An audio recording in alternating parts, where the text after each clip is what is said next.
Hi, my name's Kyle Rowling. I'm from Sydney, Australia, and I'm a fight director. Why do I fight?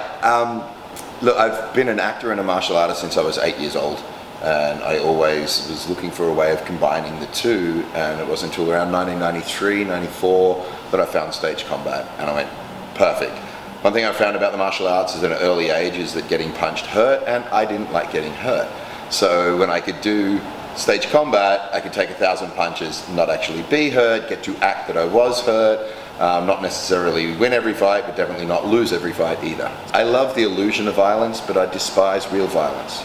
So, and what makes me, as an actor myself as well, what makes me more sad than anything in the world is finding out or hearing about an actor being hurt on a set when it was unnecessary. An Australian actor was studying acting in Boston University. He unfortunately injured a friend of his during a production, and he thought there has to be a better way, and so he started looking, and he found the Society of American Fight Directors, put his acting aside and just trained constantly for the next 7 or 8 years until he was a fight director, and then he flew straight home to set up the Society of Australian Fight Directors. The biggest challenge is trying to, I guess, always influence directors and actors as to what is the best option.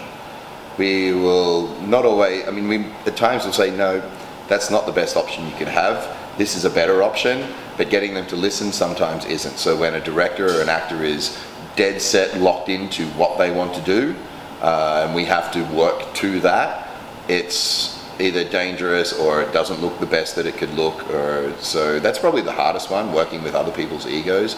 The most rewarding then is when you get an actor and a director that is happy to listen to the experience, and you actually get to do it the way you want to do it. Again, as an actor and a fight director, I've been lucky enough to do some roles where I get to do my own fights for myself, and other times I've been lucky enough to double some main actors on sort of very large feature films, which is always a rush as well. You might have been a world-class kung fu exponent or a world-class champion boxer for years, but stage combat isn't kung fu or boxing or fencing. It's a slightly different art again. So keeping your skill set, but understanding there's a different application to them. My favorite weapon is the one that I'm holding. Okay, yeah, everyone laughs at that. It's a great answer. I don't have a particular, this is my favorite weapon.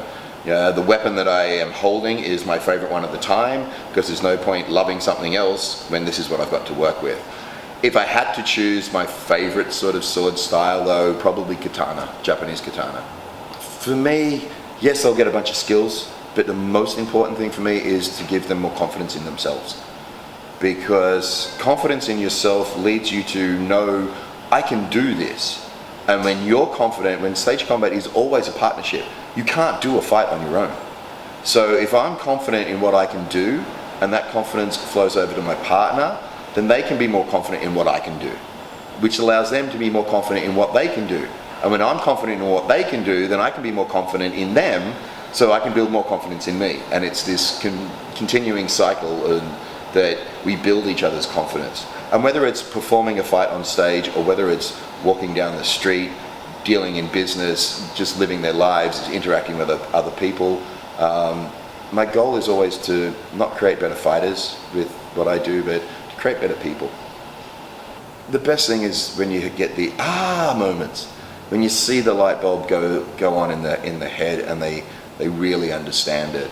I did a class yesterday on my performance theory. I've created my own acting system called the Lie System, and seeing the 6 students that I had go, holy cow, this is wonderful, it's simple, I can apply it right now, it makes so much sense, and they were all like, wow. So that's the best part of teaching, getting the wow moment. As people, we're all individuals. We all unlock our doors in a different way. Every one of our internal houses have different entrances. And for some people, you can go in their front door for all of them. But others, the front door's locked. So you have to find another way to get the same information that these other 4 students are getting to the 5th student. And if that means I have to go to the back door, no, that's locked, I come to the side door, that's locked, I go around and I climb in a window on the other side, being adaptable in your teaching methods to get the same message across to everybody. I was at CombatCon last year. I missed the year before. I've been at everyone but one CombatCon so far. Again, it's an intense 3 days in Vegas. There is an enormous amount of wealth of knowledge and experience at CombatCon. So to get the chance to not only teach but to be taught. Nobody should ever consider themselves finished learning at any point in life. Train now to be ready later. Way back in 2000, I was lucky enough to get the role as a fight double for Christopher Lee on Star Wars Episode 2. And I was running around in a stage production back there going, I'm so lucky, I'm so lucky, I'm so lucky. A great Australian actor, a very old Australian actor, sat me down and said, dear boy, luck is preparation meeting opportunity. The fact that I had set myself up of training for 22 years before I got the job is what gave me that job. It's not like I walked in and go, okay, I want the job, and then start trying to learn. So learn now. It's better to have and not need than to need and not have. Train now. Jared and I did a fight in January down in Sydney, which is on YouTube. You can go and find it, Edge of Honor Part 3. And we went to a park with nothing in mind, and then we left the park 1 hour later with the sword fight finished. We choreographed, we shot, we choreographed, shot, choreographed, shot. You couldn't do that if you didn't have the skill set to do that before you got there.